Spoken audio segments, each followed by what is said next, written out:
This is The Locker Room on News 3.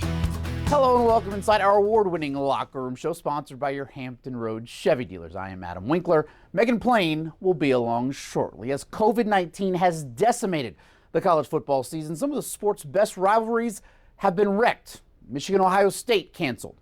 Clemson-South Carolina never scheduled. Same goes for Harvard against Yale. But one grudge game, and for my money, it's the best rivalry in all of college sports. It will go on, but it's taken some work. These are the uniforms the Midshipmen and Black Knights will wear tomorrow afternoon for the 121st edition of America's Game. Yes, you can watch Army-Navy right here on News 3. With these custom ensembles, we know the game is going to look good. It always does. Just so much pageantry. But folks, it's also going to look different this year, unlike it has since 1943. With more on that and a local family's perspective on the game, here's our Megan Plain.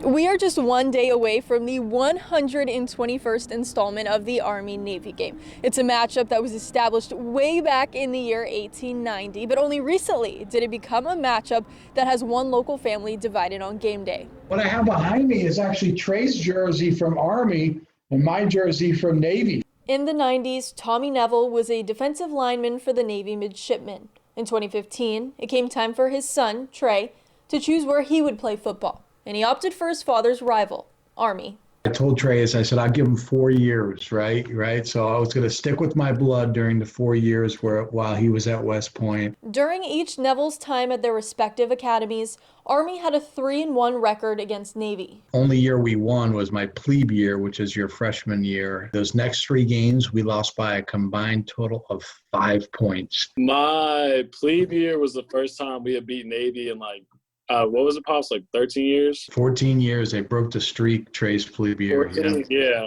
Longer than the streak Navy held on to for so many years is the series streak of being played at a neutral site.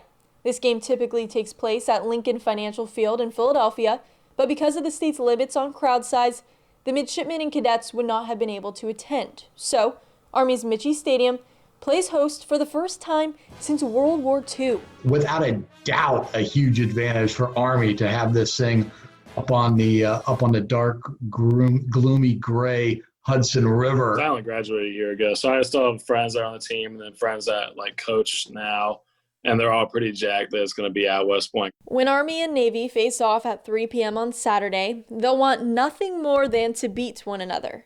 But at the end of the day, we're all on the same team. We want to beat Army like nobody's business, no doubt about it. And they want to beat Navy like nobody's business. But we do respect each other. There's no question about it. With the Locker Room Show, I'm Megan Plain. Thank you, Megan, and thank you to the Neville family. Reminder, the News 3, your home for Army-Navy kickoff from the banks of the Hudson River in West Point, New York, set for 3 o'clock tomorrow. Staying on the gridiron, Taylor Heinicke, Old Dominion University's all-time leading passer, signed with the Washington football team's practice squad earlier this week. Head coach Ron Rivera, who coached Heinicke in Carolina, says the quarterback has strict orders. Listen to this. Keep your distance from the other quarterbacks on the team. Now, the reason is simple.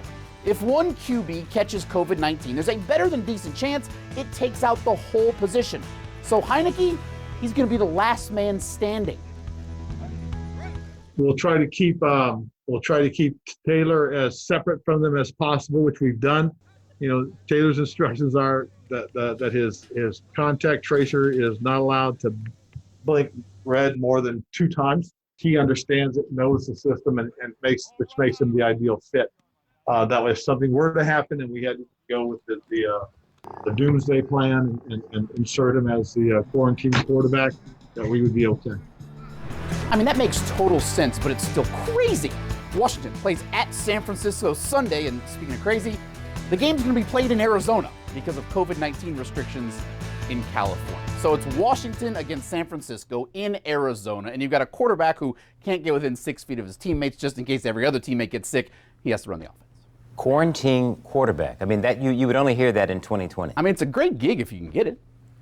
Hey, Army-Navy tomorrow, there's nothing like it. I know it's going to be an empty stadium, but still, it's the best game all year. Going to be fun to watch, especially for sure. Here in Hampton Roads. Oh, yeah. Totally. All right. Thanks a lot. We'll be right back.